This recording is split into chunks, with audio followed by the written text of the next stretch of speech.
A Beleza, você Marcela começa disse aí que e o a gente vai link, tocando. a Marcela disse que o link que enviaram para ela tá dando erro. Quem? Quem, Samuel? A Marcela, que vai apresentar também, ela mandou um WhatsApp, ela disse que o link que enviaram para ela tá dando erro, ela não tá conseguindo entrar. Manda esse link que você entrou para ela. Uhum. Manda aí que a gente já vai começar, tá? Pode colocar aí a apresentação.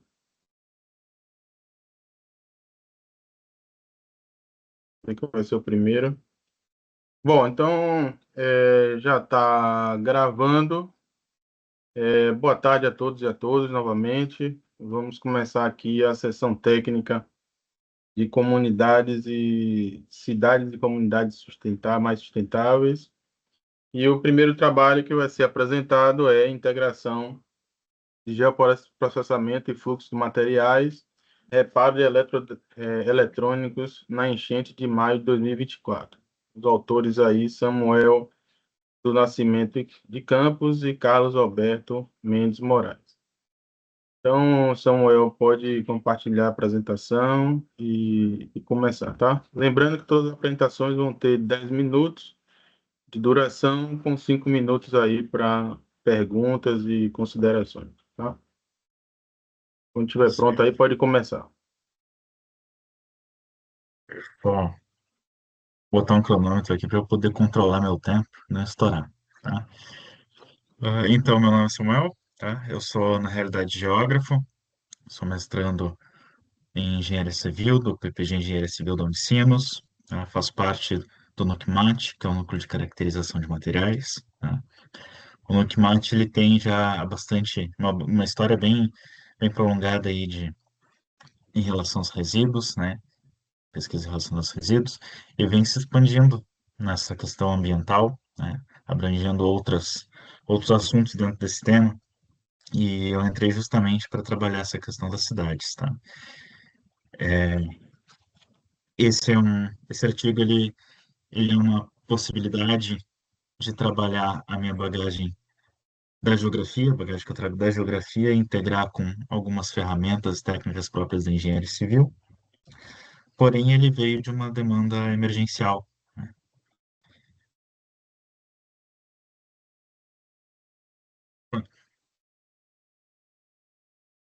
Tá no slide errado, peço desculpas. Então, a gente sabe que as mudanças climáticas estão aí, estão postas, né? Estão cada vez mais concretas, com danos cada vez mais presentes nas nossas vidas. Até pouco tempo a gente imaginava que esses desastres aconteceriam daqui 15, 20 anos, que era uma coisa que não aconteceria tão cedo com a gente. Nós vimos que estávamos errados, já está acontecendo, já está batendo na nossa porta, e a gente tem que lidar com isso, né? O Rio Grande do Sul é prova dessas mudanças climáticas. No ano passado, nós tivemos 3 eventos extremos que já causaram bastante estragos, né? E esse ano nós tivemos um evento histórico que ultrapassou todos os limites que nós conhecíamos.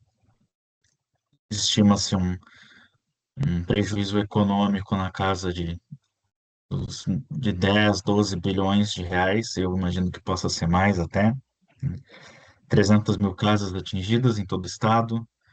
Aqui em São Leopoldo, onde fica a Unicinos, onde fica o PPG, aproximadamente 30 mil casas atingidas, um pouquinho mais até.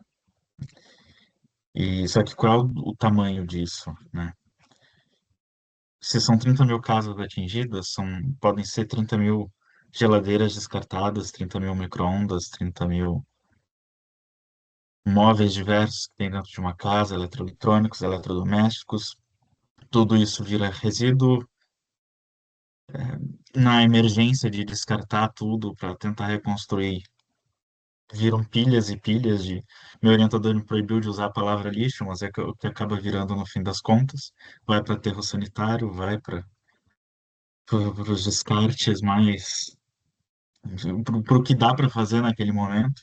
E aí as pessoas vão e compram mais eletroeletrônicos, mais eletrodomésticos, porque elas precisam daquilo para viver. E a gente entra num ciclo, Porque se tem perspectiva de que isso volte a acontecer, então é, é mais descarte nos próximos eventos, é mais aparelhos comprados, né? Ah, eu trouxe aqui um mapa da inundação, tá? Foi feito pela URGS, na verdade, esse vetorial, esse arquivo shapefile. Eu foquei na bacia do Rio dos Sinos, que é onde a gente fica, mas pega ali também a bacia do Rio Gravataí, ali embaixo. São Leopoldo foi muito atingida, todo o centro ficou embaixo d'água. Novo Hamburgo, mais ao norte ali também, Sapucaí do Sul, Esteio, Canoas foi muito atingida, tá? E no meio desse caos todo, todo mundo estava buscando o que fazer, todo mundo estava querendo contribuir de alguma forma, querendo ajudar. As pessoas foram ser voluntárias nos abrigos, elas foram ajudando nos resgates. Aqui no Unicinos nós tivemos um abrigo também, teve muitos voluntários entre funcionários, alunos.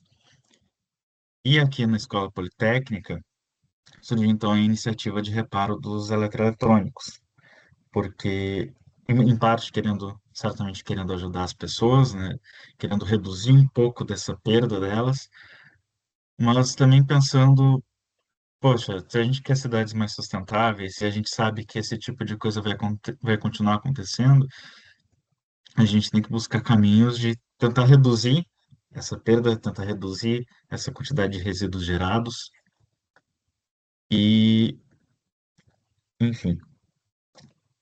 E aí eu trouxe aqui, nós temos essa recepção, né, desses aparelhos, passamos pelo processo de limpeza, de reparo, de devolução, e aí aqui eu trouxe um pouco do material que a gente trabalhou, tá?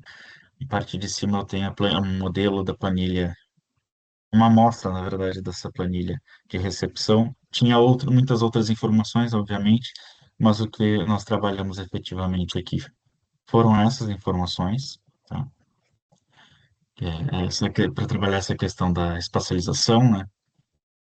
Foi necessário fazer algumas correções, obviamente. Foi uma planilha que passou por muita gente em um período de turbulência. Foi tudo feito muito rápido. Então, a gente aproveitou esse processo também para ir otimizando cada vez mais, para nos prepararmos caso aconteça de novo, né? Cidade e bairro separados é interessante para a gente poder fazer esses mapas temáticos, mas eu também precisava do endereço completo para conseguir extrair o XY através do Google Sheets, né, um plugin. Extrair o XY manualmente para 10, 15, 20 pontos é ok, é tranquilo, mas para mais de 1.000 é só através de plugin mesmo que a gente consegue fazer de uma maneira viável. Geramos ID também para data de entrega e devolução, para conseguir categorizar isso nos mapas, né?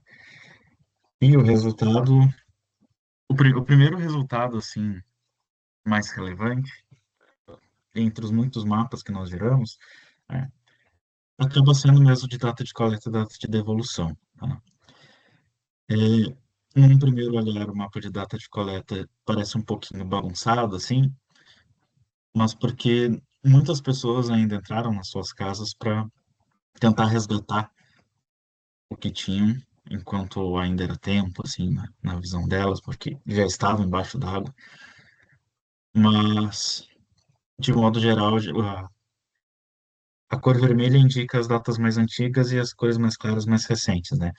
E, de modo geral, as datas mais recentes ali, de coleta, foi justamente de onde a água demorou um pouquinho mais para baixar, o risco demorou um pouquinho mais para.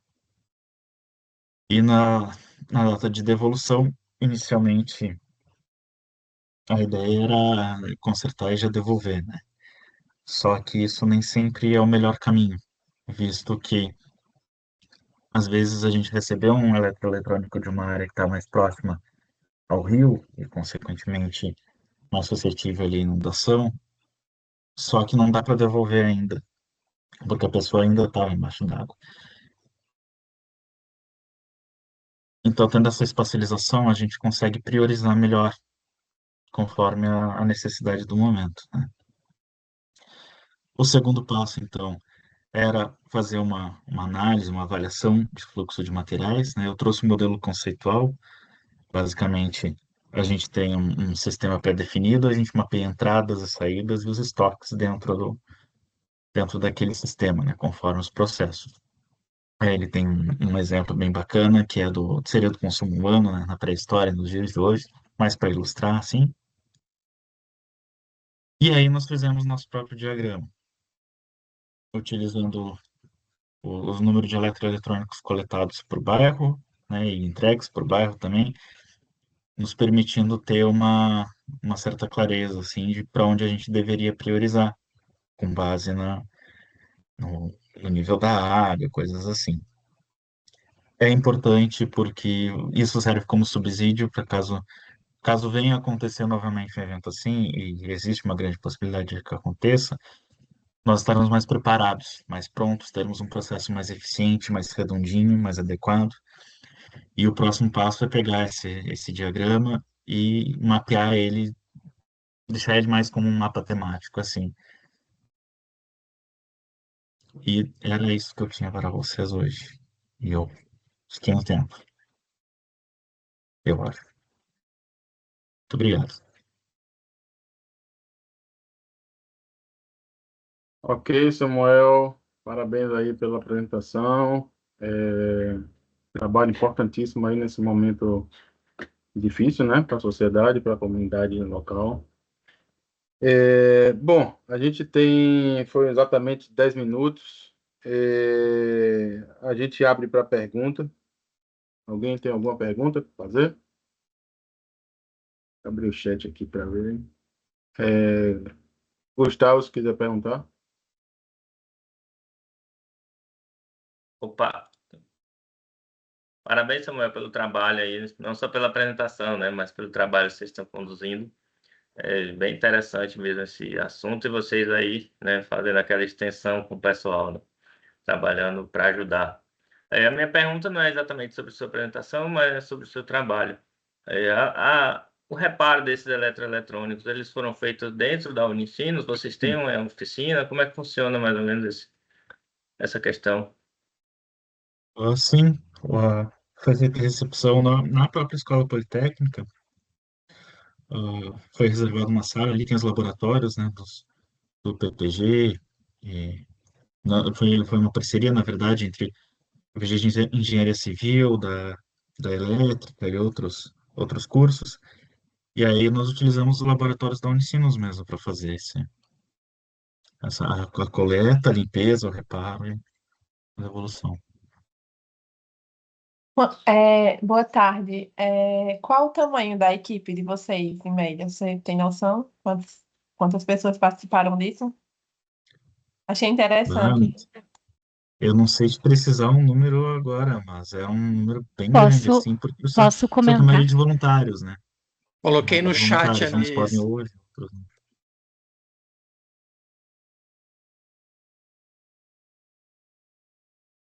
Ah, um número bem grande, 120. Obrigada.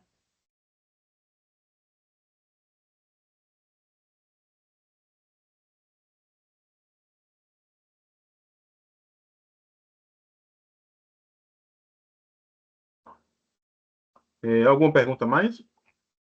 Se não, eu tenho uma aqui a fazer, Samuel. Eu queria saber qual foi o tempo médio entre coleta e devolução e quais foram assim os fatores determinantes em termos da dificuldade, desafios de coletar, consertar, né, reparar e fazer a devolução. Em termos logísticos, em termos de quantidade de pessoas que estavam empenhadas no projeto, como foi assim essas questões? Tempo médio de reparo, tu diz. Foi um número que eu não cheguei a trabalhar diretamente, eu trabalhei mais com espacialização, assim, e a gradação para ver o que a gente estava recebendo primeiro e o que a gente estava entregando primeiro, né? O tempo médio que ficou lá, eu não cheguei a calcular, assim, não é bem o meu foco ali. Mas outros grupos com certeza devem ter essa resposta. Não sei se o professor Carlos talvez tenha. Carlos, se quiser falar aí.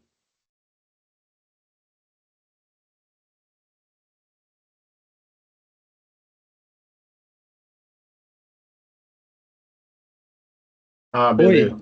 oi. Tu tem que botar no módulo aí no chat. Nós estamos aqui no laboratório,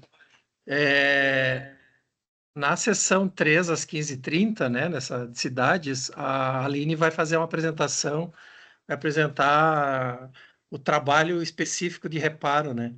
Mas dependia muito, né? O tempo dependia da complexidade do equipamento e dependia do grau de sujidade dele também, né? Para poder. Então, isso variou muito, né?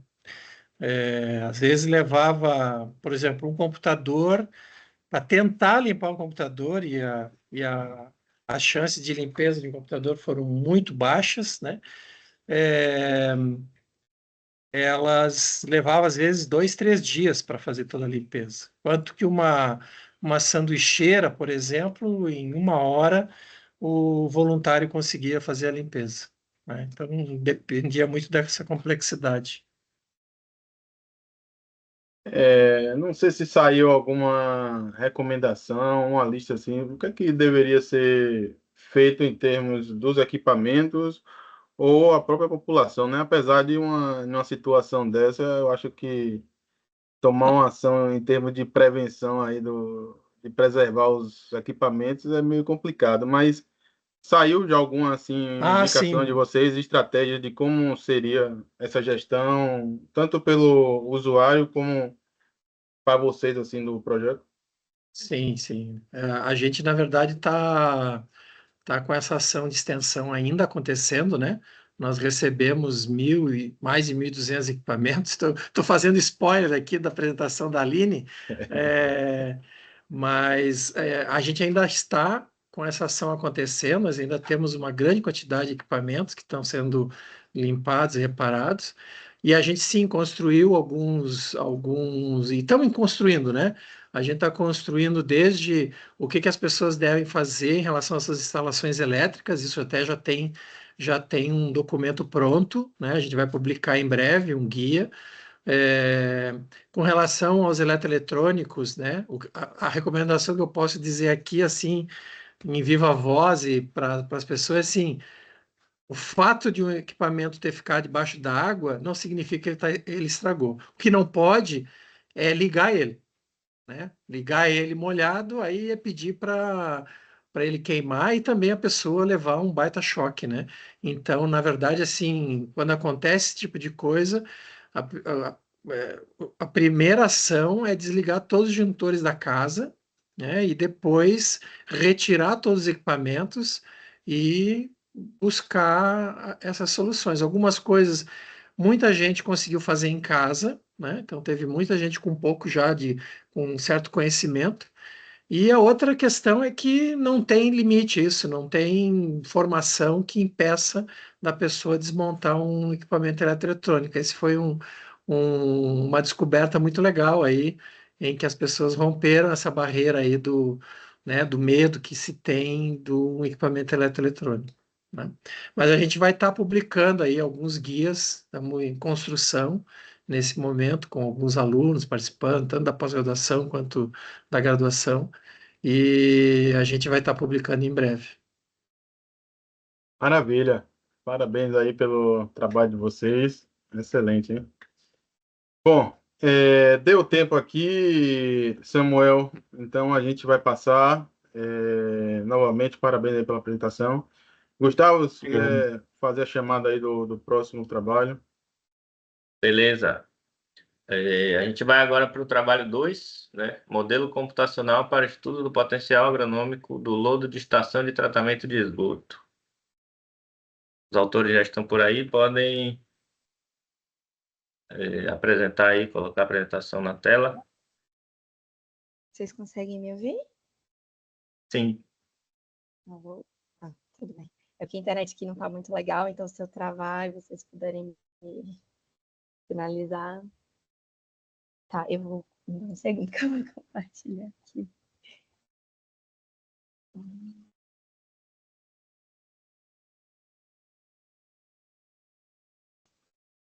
Na parte superior aí direita Tá tem compartilhar. Agora. Isso, tá aparecendo Pronto. para vocês? Você pode se apresentar, Pode Ana, e você começar? tem 10 minutos para fazer essa apresentação, certo? Tá bom. Boa tarde a todo mundo. Meu nome é Ana Beatriz Martins. Eu sou estudante de Engenharia Sanitária e Ambiental na UFBA e sou pesquisadora do grupo de tecnologias limpas, o Teclim, a rede de tecnologias limpas, Teclim na UFBA também. Hoje eu vou apresentar para vocês o modelo computacional para o estudo do potencial agronômico do lodo da Estação de Tratamento de Esgoto de Vitória da Conquista. Nós sabemos que os sistemas de tratamento de esgoto eles são essenciais para remover os poluentes dos esgotos domésticos antes da liberação deles para o meio ambiente. Esse tratamento ele tem como subproduto o lodo de esgoto, que representa ali entre 40% e 60% dos custos operacionais das concessionárias de saneamento. Além disso, esse lodo de esgoto ele é composto por matéria orgânica e alguns nutrientes, como fósforo, nitrogênio, potássio, cálcio, magnésio e enxofre. O lodo de esgoto também pode conter algumas substâncias químicas e microbiológicas prejudiciais, como elementos traços ou fármacos. E justamente por isso, ele precisa receber um tratamento para poder ser transformado em biosólidos. Bom, esse trabalho ele tem como objetivo avaliar o potencial agronômico do lodo gerado na estação de tratamento de esgoto do município de Vitória da Conquista, a partir da abordagem de dinâmica de sistema. Esse estudo está classificado no nível 3 das estratégias de produção mais limpa, na perspectiva de recuperação de recursos. Além disso, ele foi dividido em revisão de literatura, caracterização do local de estudo, a determinação da quantidade de nitrogênio do lodo de esgoto produzido, a demanda agrícola de nitrogênio de cada um dos cultivos, os resultados e a conclusão. Bom, na revisão de literatura, utilizei a base de dados da Web of Science. As palavras-chave utilizadas na pesquisa foi lodo de esgoto, potencial agronômico, fertilizante, biossólidos e nutrientes, todas em inglês para aumentar o resultado. Além disso, os dados eles foram obtidos dos artigos científicos, manuais técnicos e repositórios de empresas de saneamento. Bom, o local de estudo, como eu já disse, foi o município de Vitória da Conquista. A ET de lá, ela atende aproximadamente 250 mil pessoas e recebe uma carga de efluente de aproximadamente 16 mil quilos por dia de DBO. A estabilização biológica do lodo lá é feita em reatores UASB, em tanques de aeração, e também produz cerca de 5 mil quilos por dia de sólidos suspensos e cerca de 2 mil toneladas por ano de lodo de esgoto. Para a determinação da quantidade de nitrogênio do lodo de esgoto produzido, nós calculamos a população, nós multiplicamos a população urbana atendida com esgotamento sanitário pelo índice de tratamento de esgoto. Dessa forma, nós obtivemos a população atendida pelo tratamento de esgoto. A partir desse resultado, nós multiplicamos pela taxa de produção per capita do lodo de esgoto para obtermos a produção total do lodo de esgoto de Vitória da Conquista. Assim, nós multiplicamos essa produção total do lodo de esgoto pela concentração de nitrogênio do lodo de esgoto. Assim, a gente conseguiu obter a produção total de nitrogênio do lodo de esgoto de Vitória da Conquista.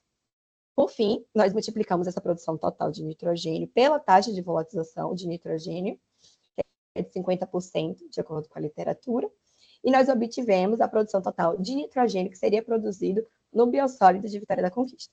Lembrando que esses dados foram obtidos através da Embasa e também do IGNIS. Bom, para a demanda agrícola de nitrogênio, nós pegamos a área plantada de cada um dos cultivos. Foram escolhidos os 5 principais cultivos de Vitória da Conquista, baseados tanto na sua área de plantação, quanto no valor da sua produção. Então, nós obtivemos o café, a mandioca, a banana, o maracujá e o feijão. E aí, a partir disso, nós pegamos a área plantada de cada um desses cultivos e multiplicamos pela taxa de aplicação de nitrogênio recomendada pelos manuais técnicos. e assim nós obtivemos a aplicação total necessária de nitrogênio para cada um deles. A partir disso, nós somamos a taxa de aplicação dos 5 cultivos e obtivemos a demanda total de nitrogênio dos cultivos de Vitória da Conquista. Então, como resultado, nós tivemos que as análises realizadas pela Embasa indicaram que o lodo de esgoto produzido se enquadra para a produção dos biossólidos na classe A, que significa que ele pode ser utilizado, sim, como fertilizante nos cultivos de Vitória da Conquista, e que os teores NPK encontrados na caracterização do lodo de esgoto foram de, respectivamente, 3,33%, 1,81% e 0,24%, que se encontra na média do encontrado na literatura, exceto o nitrogênio, que na verdade está acima da média, o que é um resultado bem positivo. Além disso, para a produção de biossólidos via alcalinização, a quantidade de nitrogênio variou entre 22,2 e 39,2 toneladas por ano, aproximadamente. Além disso, a demanda total, nós fizemos um comparativo da demanda total de nitrogênio dos cultivos pela produção de nitrogênio do biossólido de Vitória da Conquista. Então, aqui estão os dois gráficos, tem variáveis diferentes, tudo bem? Para ficar mais claro. E nós encontramos que nos últimos 5 anos, a porcentagem da produção total de nitrogênio do biossólido cobriria aproximadamente 12,63% da demanda total de nitrogênio de cada um dos cultivos. Ou de cada um dos cultivos, não. De todos os cultivos. Sendo que a mandioca, a banana e o maracujá, eles seriam completamente acobertados pela produção de biossólido, separadamente, e o feijão e o café seriam atendidos apenas parcialmente pela demanda do biossólido. Bom, como conclusão, temos que a ET estudada, ela possui uma capacidade para suprir a necessidade dos principais cultivos do município de Vitória da Conquista. Se demonstra uma viabilidade da utilização do lodo de esgoto como biossólido. Esse estudo também, ele visa oferecer subsídio para mitigar os impactos ambientais negativos associados aos métodos convencionais do gerenciamento de lodo e também promove uma sinergia entre o setor saneamento e o setor agrícola. Bom, gostaria de agradecer ao programa Milton Santos pelo apoio fornecido por meio da Bolsa de Pesquisa, a Rede de Tecnologias Limpas da UFBA pela orientação a toda a pesquisa e a Embasa também pelo fornecimento das informações necessárias para essa pesquisa. Bom, é isso. Obrigada. Obrigado, Ana. Nós que agradecemos aí pela apresentação. E aí eu deixo 5 minutinhos para, se alguém tiver alguma dúvida, pode se manifestar pelo chat ou pode abrir o microfone também e fazer a pergunta para Ana Beatriz.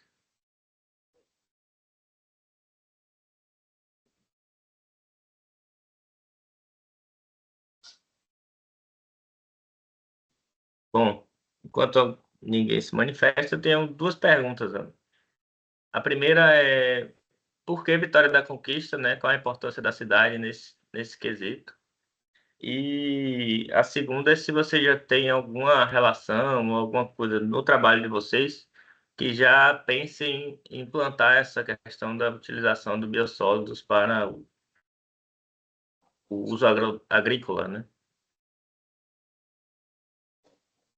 Eu estou com dúvida se sou eu que vou responder, é o meu orientador. Mas o projeto, na verdade, é uma parceria com a Embasa.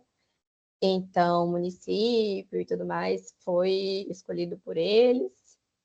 Então, se você quiser acrescentar alguma coisa. Bom, eu posso complementar aqui. Vitória da Conquista foi escolhido por ter alguns projetos. De fato, é uma ET que recebe um volume de esgoto considerável. Já tem algumas iniciativas lá, né, de aproveitamento do esgoto tratado. Teve um projeto de doação do lodo para produção agrícola de café. Então, era de dar continuidade à integração à região e, de fato, de ser uma ET que já estava ali com esse direcionamento, né, de fazer pesquisa, de fazer projetos para poder avançar nesse sentido. Então, foi uma oportunidade que a gente teve do que ficar ainda articulando com outra ética, com outra região e tal. Para a Muito segunda obrigado. pergunta. Não foi respondido. Bom, aqui no chat não tem mais nenhuma pergunta. A Áurea está digitando. Vamos aguardar só um minutinho para ver se ela tem alguma pergunta.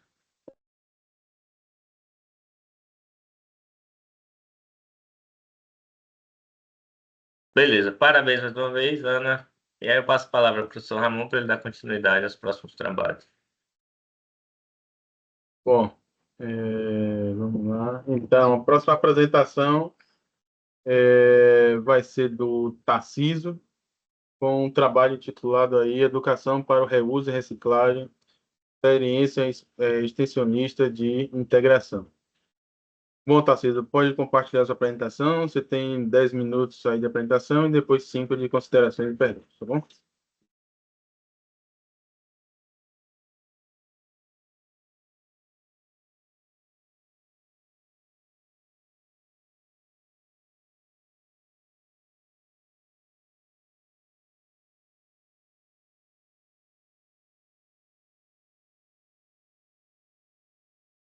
Não dá para ouvir você, não.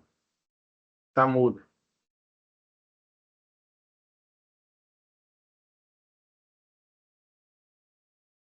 Qualquer coisa, você coloca uma mensagem aí para a gente saber o que é que você... Não sei se você sai e entra novamente para ver.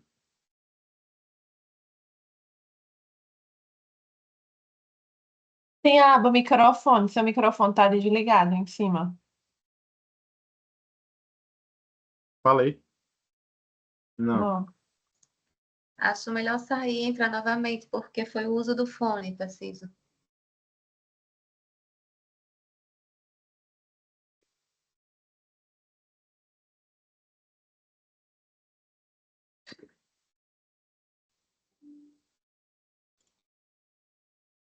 Pronto, agora dá para escutar? Sim, Certo. perfeito. Vou compartilhar aqui. Eu acho que saiu. Pronto. Conseguem ver a tela? Tudo certinho. Ouvindo bem, a tela tá ok. Tá certo, obrigado. Bom, boa tarde, né? Começando aqui, meu nome é Tarciso Everton da Silva e eu sou estudante do curso de Tecnologia e Design de Interiores do Instituto Federal de Alagoas, daqui do campus de Maceió, e eu vou apresentar para vocês o relato Educação para o Reuso e a Reciclagem, Experiência Extensionista de Integração, que foi desenvolvido por mim e a Ana Carolina Guimarães, junto com as professoras Áurea Luísa, a professora Adriana Paula e também a professora Patrícia Lins. Me introduzindo aqui no relato, o Programa das Nações Unidas, voltado para o meio ambiente, PNUMA, apresentou na Declaração de 1998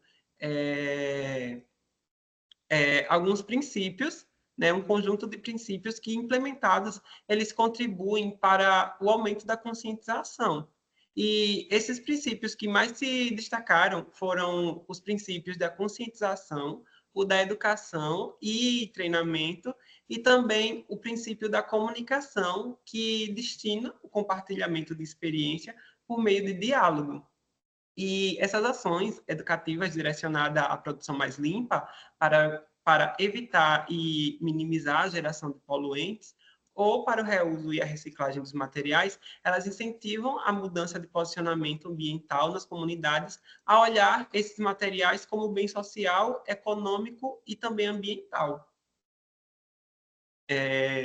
O projeto de extensão é importante frisar, né, que o projeto de extensão, bricolagem na marcenaria, laboratório, criações e interações para o reuso e a reciclagem externa de subprodutos, ele foi desenvolvido pelo Grupo de Pesquisa Design e Estudo Interdisciplinares, o GIDFAO, e também pelo Grupo Multidisciplinar de Estudos e Pesquisa em Educação, o GEMP. E o objetivo foi aplicar a bricolagem para a criação de novos produtos a partir do reuso e da reciclagem externa dos subprodutos de marcenaria, que nós usamos os MDFs, que seriam descartados por não por conta que a marcenaria não podia mais utilizar eles por conta de tamanho e formas de alguma coisa, eles destinam para reciclagem, e as fitas de borda. A metodologia aplicada foi organizada em 5 momentos, que criou oportunidades de aprendizado e engajamento socioambiental para os envolvidos, né, que participaram do projeto, que também proporcionou capacitação e pensamento crítico, que ele resultou na exposição. E esse primeiro momento aqui foi o conceitual, onde a equipe, né, o grupo, eles puderam se inteirar mais do conceito de bricolagem. O segundo momento, sensorial, onde o grupo pôde ver de perto os materiais com que a gente ia trabalhar. O terceiro momento foi o criativo, que foi desenvolvido alguns croquis à mão que eles fizeram. Eles desenvolveram também um caderno conceitual para as peças. Teve o momento imersivo, onde a gente visitou a marcenaria parceira, que nós fomos a Marcenaria Carmel, aqui de Maceió, que cedeu o espaço. Também teve o quinto momento, né, o experimentacional, onde houve a prototipação dessas peças para a gente ver como que ia ficar, que culminou na exposição, que a gente pode dizer que foi o sexto momento, e aí foi onde a gente apresentou todas essas peças.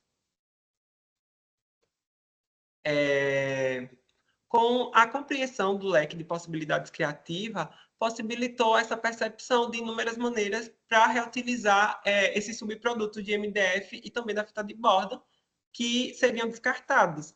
E essa interação entre a equipe do projeto e a marcenaria, a comunidade, também trouxe riqueza de perspectivas que resultaram em aprendizados sobre o impacto do design sustentável na sociedade. Aí aqui, nessa figura, temos alguns momentos, né, de todas reuniões do grupo. Tivemos os momentos conceituais aqui nas imagens 1. Na 2, aqui, tivemos a escolha, esse momento sensorial, né, onde eles puderam trabalhar. O 3 foi o criativo. Tivemos também a visita imersiva à marcenaria parceira. E aqui a exposição Laços e Reconstrução Perenes. Foi o tema da exposição, que foi a apresentação dessas peças que os participantes produziram com as sobras do MDF, que foi um resumo, né, do esforço coletivo em prol dessa preservação ambiental e do design responsável também, e da importância do trabalho em conjunto. Aqui, nessa primeira foto, temos o layout da exposição, como nós expomos de todas as peças. Essa segunda imagem aqui são os participantes junto com suas peças. Aqui nessa imagem temos algumas pessoas que foram visitar a exposição usando as peças, porque as peças elas foram criadas de diferentes jeitos, formas e para diferentes utilidades. Aqui a gente pode ver uma mesinha que também serve como casinha de um gato. E a marcenaria, ela é uma fonte de inovação que permite inúmeras possibilidades da reutilização dos materiais. E ela explora essas formas criativas e sustentáveis para produzir essas peças únicas, sempre com o olhar para a redução do impacto ambiental. E saber também que a marcenaria que a gente trabalhou, compartilhava essa mesma preocupação com a questão socioambiental, fortaleceu o compromisso da gente com o design sustentável. Aí aqui também temos algumas imagens lá do momento com a marcenaria. E as habilidades que a gente desenvolveu no projeto, elas vão além dos aspectos técnicos, né? As interpessoais e sociais, elas também foram constantemente estimuladas, criando um ambiente de cooperação e empatia e também do diálogo aberto. Aqui, nessa primeira imagem, mostra algumas coisas que o pessoal, né, a gente como grupo, desenvolveu.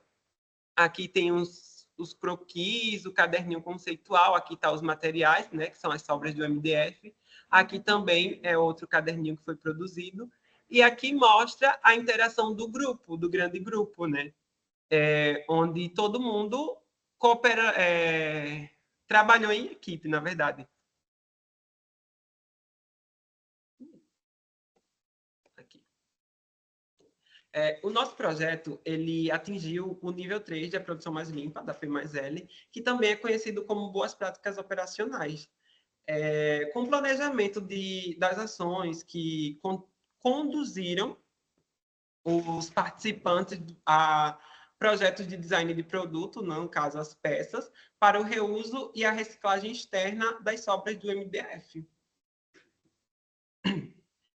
E aqui o nosso projeto ele também contribuiu para os ODS, os Objetivos de Desenvolvimento Sustentáveis, né? E o nosso ele contribuiu para os ODS 4, 9 e o 8. O ODS 4 ele se associou à meta 4.7, que busca garantir a educação para o desenvolvimento sustentável por meio de aquisição de conhecimento e as habilidades relacionadas a P+L, economia circular e também o reuso e a reciclagem.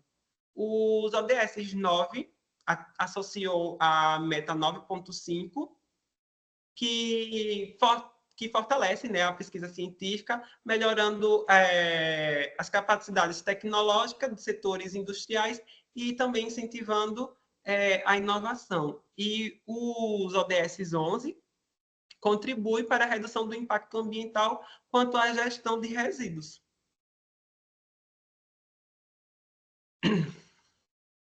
As contribuições à Estratégia Nacional de Economia Circular, né, que foi criado agora, em junho de 2024, objetivou o fomento da inovação, cultura, educação e geração de competências para reduzir, reutilizar e promover o redesenho circular da produção. E o projeto ele se liga a esses objetivos por meio de treinamento e atualização de competências dos discentes e docentes. Também promovendo a cultura e educação ambiental junto ao setor produtivo e a comunidade, incentivando a reutilização, a pesquisa, o desenvolvimento e também estimulando o pensamento crítico e inovador para promover essa circularidade. E finalizo aqui a minha apresentação. A gente do GEIDE e do GEMP agradece pela atenção. Muito obrigado.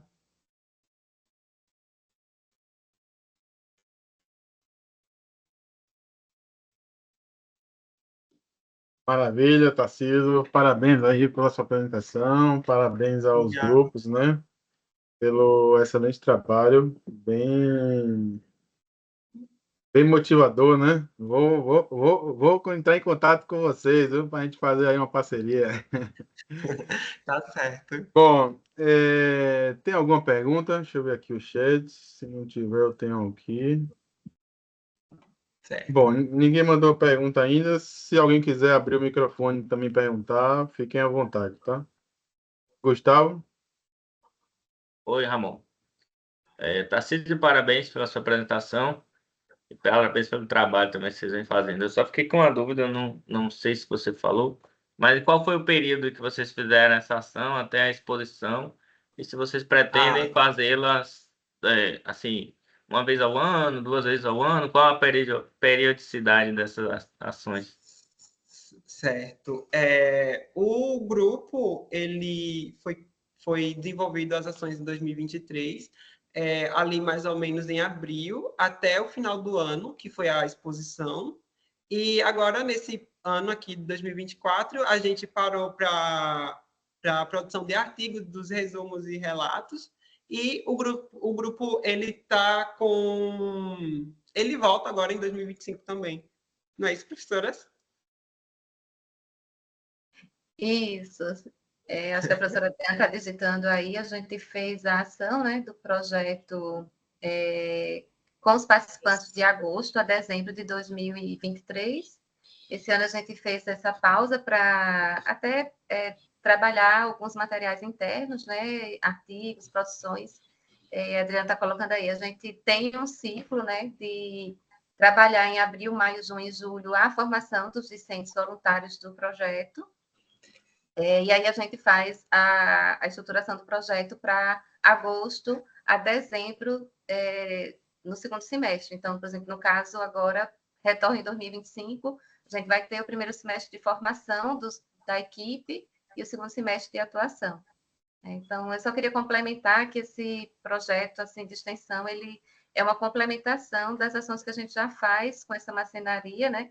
Ela é marcenaria laboratório porque a professora Patrícia trabalha com ela desde 2015, a gente faz todo um trabalho de produção mais limpa, né? O processo interno deles já faz o reuso interno e a reciclagem, mas eles têm uma limitação de aproveitamento, e esse material que a gente usou no projeto foi de tamanhos e dimensões e formatos que eles não tinham mais como fazer o retorno para o processamento interno. Então, foi muito interessante esse engajamento social, né? Assim, de levar para a comunidade externa, né? O projeto teve, acho que 5 participantes internos da comunidade interna, e o restante dos participantes foram todos da comunidade externa. E só para complementar um pouquinho, essa marcenaria, eles já, dentro das ações promovidas pelo grupo, aliás, eles já tinham algumas ações de doação de peças que não serviam, não tinha como eles utilizarem, e foram incentivados a melhorar essas ações. E fora isso, foi muito interessante a integração deles no processo do projeto de extensão, o engajamento tanto dos funcionários como todos os funcionários, todos os participantes, inclusive os donos da empresa. Foi muito interessante. Maravilha. Bom, eu tenho uma pergunta aqui. Se teve alguma perspectiva de alguém abrir um negócio com a ideia do projeto, alguém que se capacitou e disse, olha, vou começar agora a aproveitar os materiais, vou tentar fazer, né? Teve alguma indicação disso? Olha só, Ramon, algumas pessoas que participaram do projeto já são artesãos.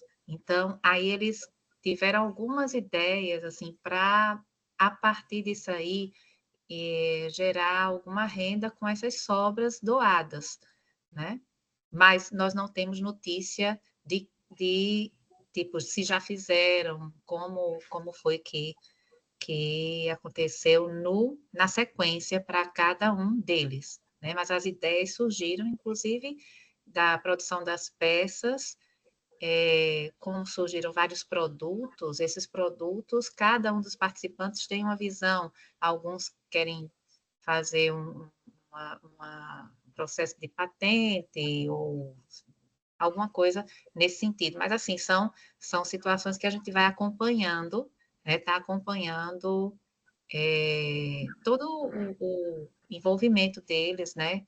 E o desenrolar mas até agora não teve nenhum negócio gerado necessariamente.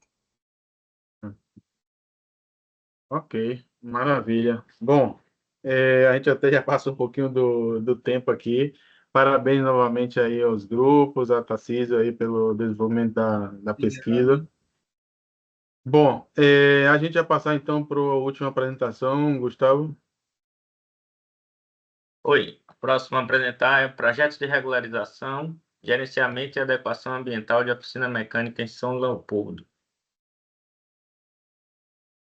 Pode colocar na tela aí a apresentação.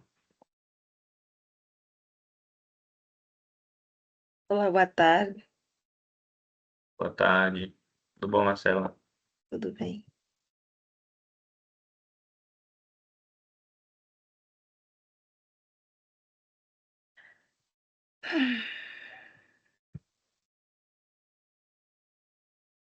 Melhor apresentar por tela ou por... Eu sou meio nova nisso. É por tela ou por janela? Por tela, né? Pode ser por tela ou por janela. Depende. Tenta por janela primeiro. Aí, pronto. Tá aparecendo? Agora você coloca em modo de apresentação.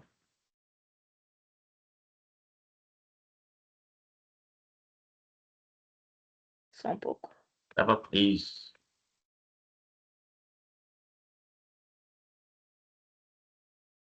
Pronto. Você tem 10 minutos, Marcela. Você pode se apresentar e a palavra é sua. Ok. O nosso trabalho tem como título Proposta de Medidas Corretivas e Preventivas para Adequação Ambiental de uma oficina mecânica no município de São Leopoldo. O trabalho foi realizado por mim, Marcela Magalhães Antônio Paludo, sou mestranda do PPGEC, pela professora doutora Feliciane Andrade e pelo professor doutor Carlos Alberto Mendes Moraes. O objetivo dessa proposta foi construído na disciplina de Desenvolvimento Ambiental em Organizações no PPG de Engenharia Civil. A proposta visa criar medidas corretivas e preventivas para adequação ambiental, considerando as legislações e práticas de gestão ambiental vigentes aqui no município, para uma oficina mecânica localizada aqui no município de São Leopoldo. A problemática surgiu através do desperdício e o desconhecimento das leis e normas ambientais, quanto à questão das oficinas mecânicas, sendo também um problema bastante significativo nos dias de hoje, com a urgência para a preservação ambiental e a descarbonização da sociedade. A metodologia utilizada nesse trabalho foi por coleta de dados através de questionários, checklists, visitas e entrevistas. A metodologia foi usada também para a realização do trabalho A Produção Mais Limpa, a ACV, que é a Análise do Ciclo de Vida, uma simbiose industrial e também aplicar as ODS, que é os Objetivos de Desenvolvimento Sustentável, para o caso das oficinas mecânicas.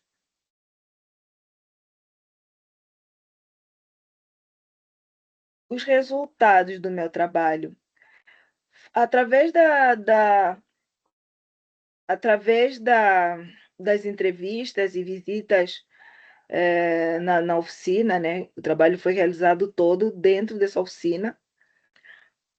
Foi montado um fluxograma da oficina mecânica em operação, onde no início nós temos entradas do veículo. Nesse processo da entrada do veículo existe a geração e emissão de gases. Na parte de verificação e necessidade, passa por uma verificação e necessidade do cliente, uma avaliação do veículo para ver qual a problemática dele. Apresenta-se o serviço necessário e o orçamento para o cliente, e se o cliente aprovar o serviço, ele passa para a realização dos reparos. Se não, o cliente sai da oficina, né, leva o veículo para a oficina e nesse processo também gera emissão de gases. Se ele for aprovado pelo cliente, sim, quero fazer a realização do serviço, ele passa por esses reparos, é feita uma limpeza. Já na realização desses reparos existe emissão de gases, existe geração de resíduos sólidos e efluentes líquidos. E depois da realização dos reparos, ele passa por uma limpeza do veículo. Nessa limpeza, ele vai para a saída. Antes da saída, também tem a emissão de gases nocivos ao meio ambiente. Tá, ele saiu. Ele pode passar pela. Depois dele ter saído da oficina, existe a limpeza da oficina.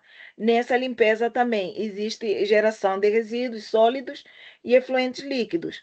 E aí temos esse processo, né, de todo o funcionamento, de como funciona, no caso, o processo dos serviços que são realizados na oficina.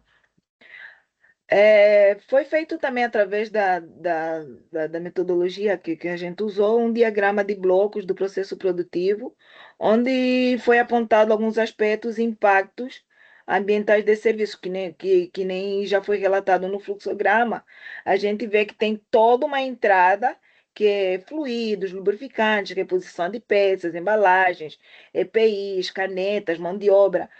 Todas essas entradas, quando é feita a realização do serviço automotivo, ela tem como saída geração de resíduos ou como consumo de energia, embalagem de produtos químicos.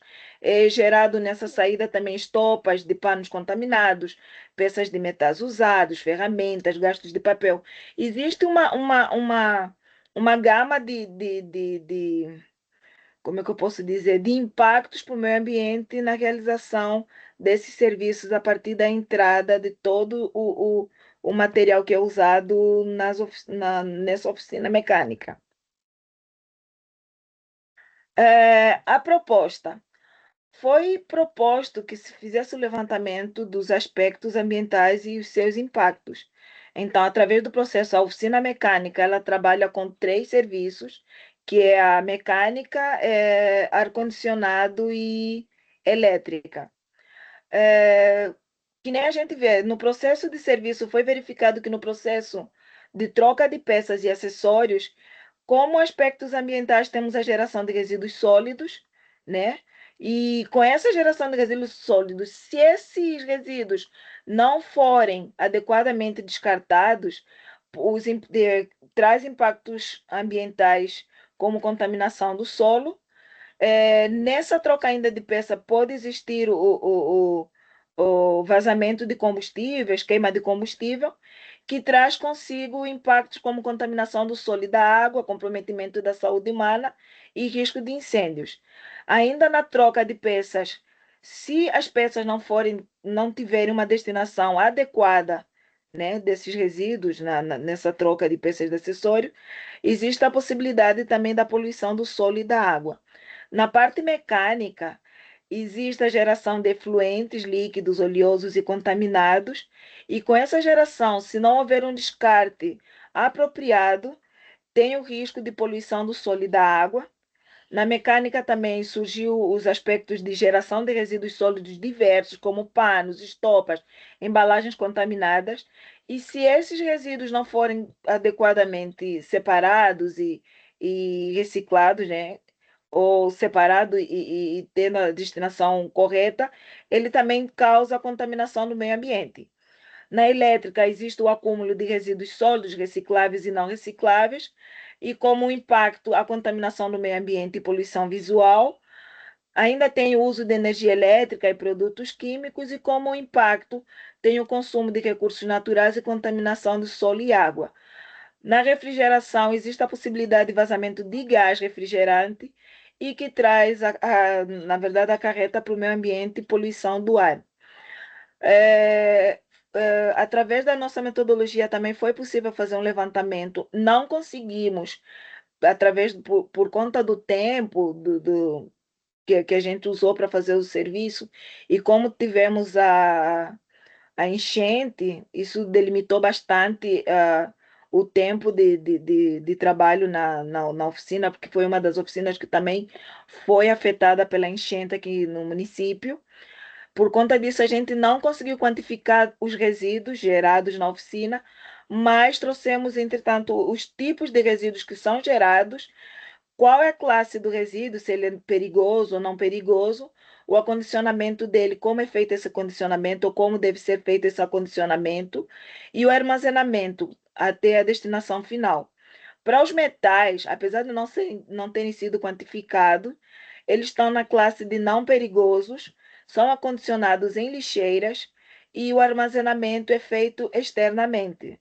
E a destinação final, a coleta urbana. Para óleos lubrificantes, eles são considerados resíduos perigosos, não foram também quantificados. Acondicionamento deles tem que ser em bombonas próprias e o armazenamento é feito um armazenamento interno para a destinação final na coleta por empresas especializadas para esses resíduos. O papelão e os plásticos são considerados resíduos não perigosos, são acondicionados em lixeiras. Para o papel e papelão, o armazenamento é externo, para plásticos interno, e a coleta urbana faz a destinação final. As lâmpadas e estopas e resíduos contaminados com óleo, eles são classificados como resíduos perigosos. As lâmpadas são acondicionadas em caixas, as estopas e os materiais contaminados com óleos, eles são acondicionados em tonéis próprios também.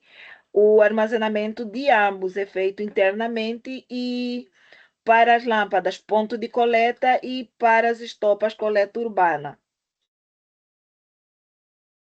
A conclusão do trabalho foi, durante a realização do trabalho, como eu já tinha dito, foi encontrado várias barreiras. Primeiramente, barreiras quanto às informações sobre licenciamento e fiscalização ambiental, né? Como é que é feito essa fiscalização e como é feito esse licenciamento para, no caso das oficinas mecânicas, a gente encontrou bastante barreira para conseguir esses dados. Foi feito ou foi possível fazer um fortalecimento na simbiose industrial, né? Essa relação simbiótica aconteceu porque a oficina, na verdade, já possui uma relação simbiótica com outros fornecedores, em que eles fornecem os materiais que são usados, os resíduos que utilizados lá, né? Os resíduos que são gerados na oficina, eles passam para uma empresa parceira que faz o descarte adequado desses resíduos. Só que uma coisa que a gente encontrou na oficina é que, apesar de ter sido feito, ou apesar deles já terem essa relação simbiótica dentro da oficina, ainda não estava sendo feito eficientemente, no caso de que eles não tinham a documentação como é que eu posso dizer, organizada, do tipo, eles faziam, mas não havia uma documentação que provasse esse processo dessa relação simbiótica dentro dessa mesma oficina. Foi possível, como conclusão também, criar uma capacitação do proprietário e dos funcionários da própria oficina, porque como é que eu posso dizer? Um dos desafios que a gente encontrou dentro da oficina foi o desconhecimento quanto às medidas preventivas e corretivas na questão de gestão ambiental de resíduos sólidos e não só. Então, foi feita essa capacitação do proprietário e dos funcionários da oficina, e também foi proposta uma melhoria do método de armazenamento e descarte desses resíduos, porque apesar muitos dos resíduos já estavam sendo armazenados e descartados por empresas parceiras ou pela coleta urbana, mas o condicionamento, o armazenamento desses resíduos, infelizmente, ainda não estava sendo feito de acordo às medidas de gestão ambiental que as medidas ambientais propõem. Eu quero agradecer à oficina que se disponibilizou, né, a que a gente fizesse o trabalho dentro dela, apesar na verdade, nesse desafio que a gente encontrou, né, a gente encontrou um impasse, porque como a oficina não está devidamente licenciada, o proprietário ficou um pouco inseguro de deixar que a gente fizesse o trabalho dentro da oficina, né? Então ele estava com ressalva quanto à questão de a gente coletar os dados, da gente trazer os dados, que podia sofrer de repente uma fiscalização, uma multa, ele recebeu uma multa, mas queria agradecer ele, queria agradecer o professor da disciplina, né, que permitiu que a gente fizesse essa pesquisa, professor Carlos, na disciplina de desenvolvimento, e o Nokimate, por proporcionar para nós pesquisadores essa oportunidade de pesquisa para a nossa formação profissional também. E era isso. Obrigado, Marcela. Alguém tem alguma pergunta?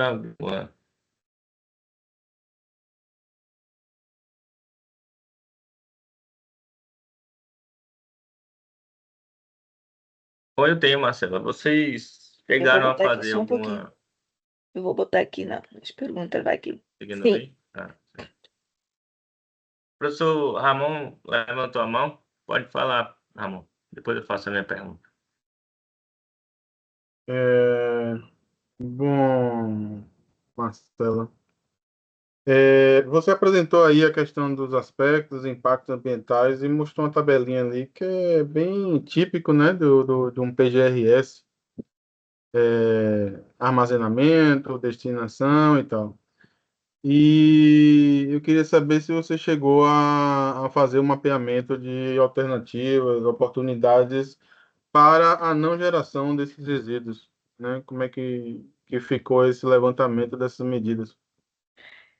Na verdade, assim, não gerar os resíduos numa oficina, eu acho que não teria como, porque são resíduos, são materiais que eles precisam ser usados.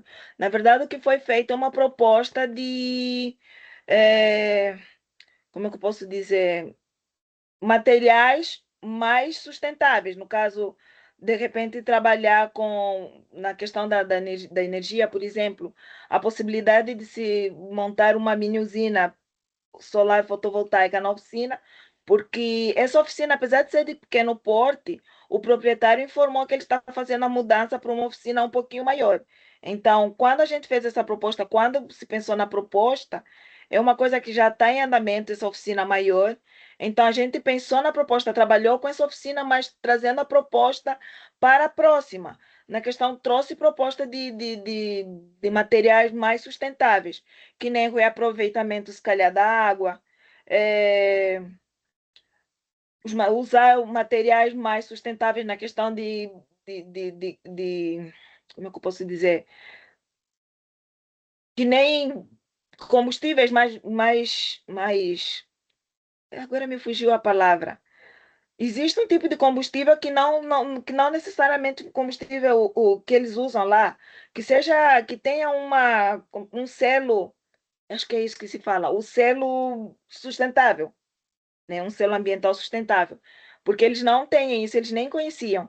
Foi proposto também que se fizesse, por exemplo, a água que eles usam para o esgoto vai direto, ele diz que não, mas vai direto no esgoto residencial. Foi proposto que se fizesse um sistema de filtração do esgoto antes, para que essa água que eles usam lá, antes de ir para o esgoto industrial, passasse por um processo de filtro, né?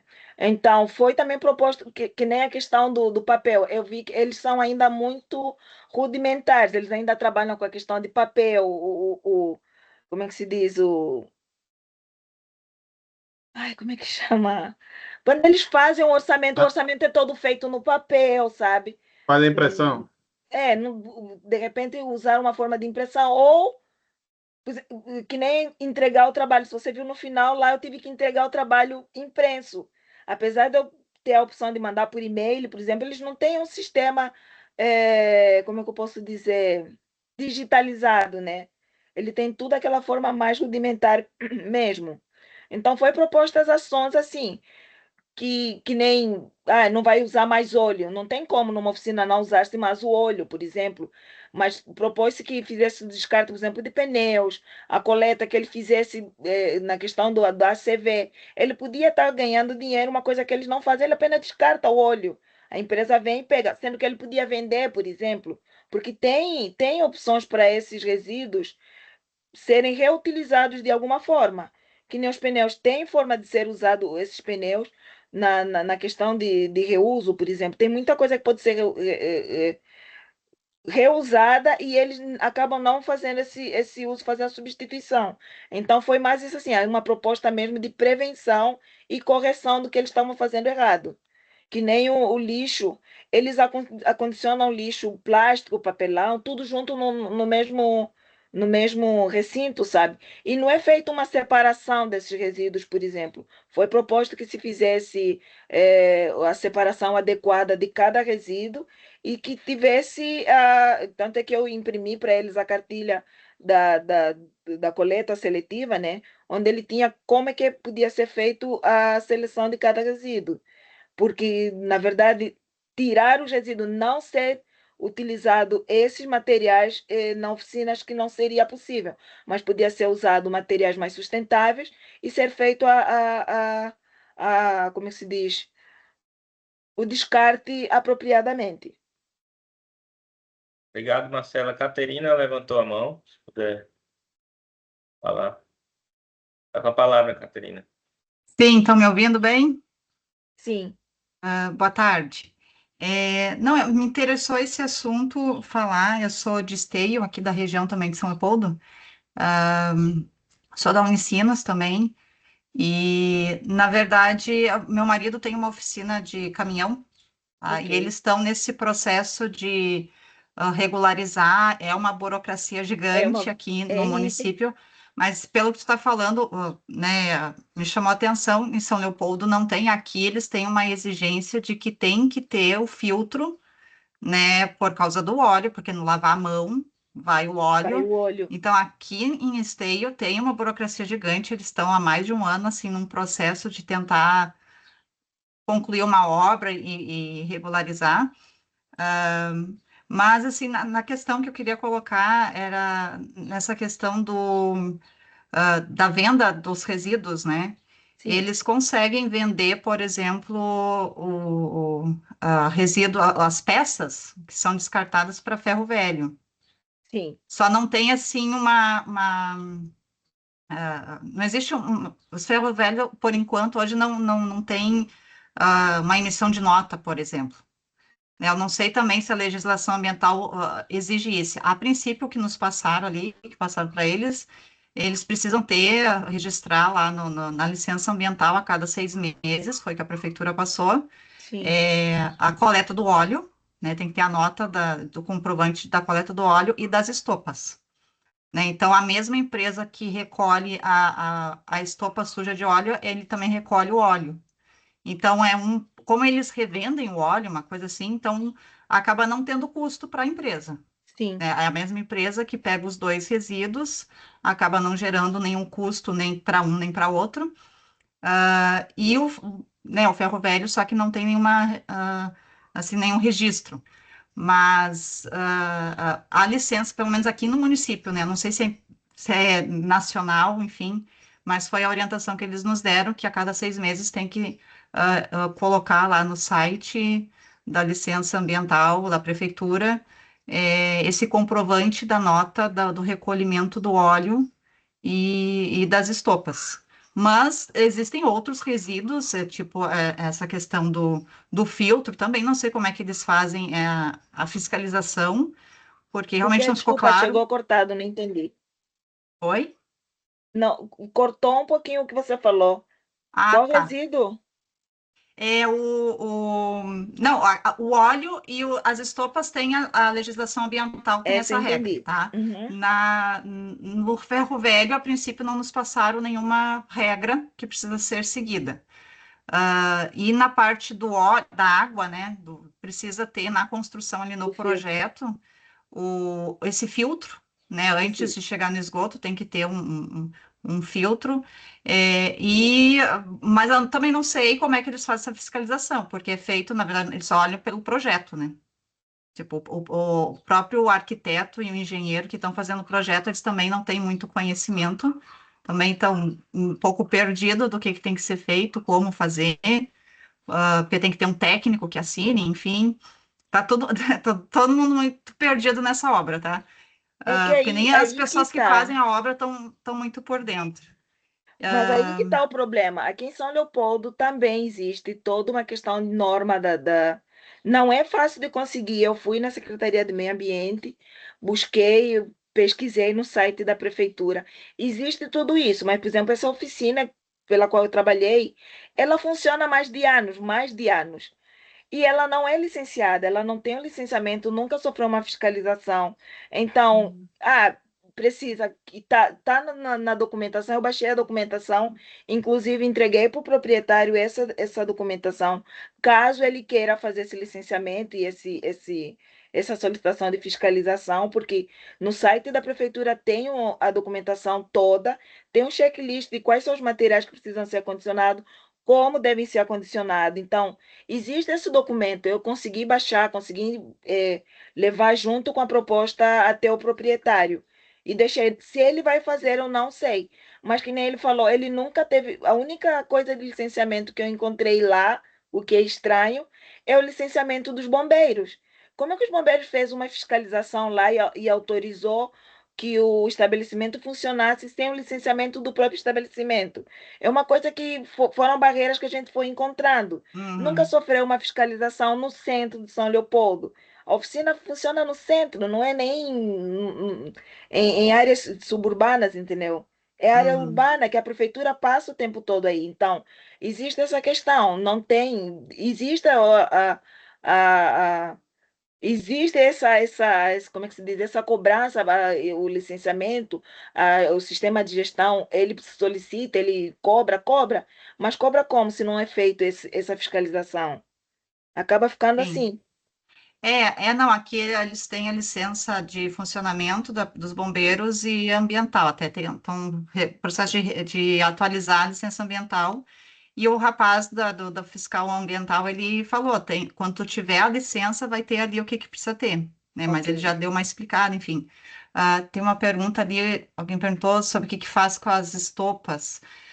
Eu não sei te dizer exatamente, tá? É uma empresa que ela é registrada da ANP, uma empresa registrada que ela vem na oficina e coleta tanto o óleo quanto as estopas. E aí ela dá o destino adequado. Mas é uma empresa registrada, se eu não me engano, é na ANP, Agência Nacional do Petróleo. Tá? O Carlos tem razão, precisamos de um gestor ambiental, porque é, bem complexo, assim, é burocrático porque ninguém conhece muito. Aí quando vai, inclusive o que mais me surpreende assim, é que o engenheiro e a arquiteta que estão fazendo o projeto também não sabem muito, estão meio perdidos. Inclusive tivemos que trocar de engenheiro porque o engenheiro inicial, né, até largou o projeto porque estava confuso. Enfim, Eu acho que falta você pode realmente sair. essa educação, esse conhecimento, treinamento das pessoas para fazer o processo certo, né? Eu acho que já pode sair daqui com alguma contratação, viu? Essa Obrigado, discussão dura dias, Demorado anos aqui. até, né? Bom, Agradecemos aí, pessoal, a presença de todos, mas a gente precisa encerrar, porque tem a outra sessão daqui a pouco, né? Então, a gente precisa encerrar mesmo. Agradecemos aí. Professor Ramon, quer falar alguma coisa? agradecer aí a participação de vocês. A gente queria ficar aqui discutindo mais aí as oportunidades e tal, mas o tempo é bem curtinho, certo? Então, parabéns aí pelas apresentações de todo mundo e até a próxima sessão. Daqui a 10 minutinhos a gente já está lá na outra sessão, tá certo? Tchau, tchau, pessoal. Foi um Tchau, prazer. tchau, gente.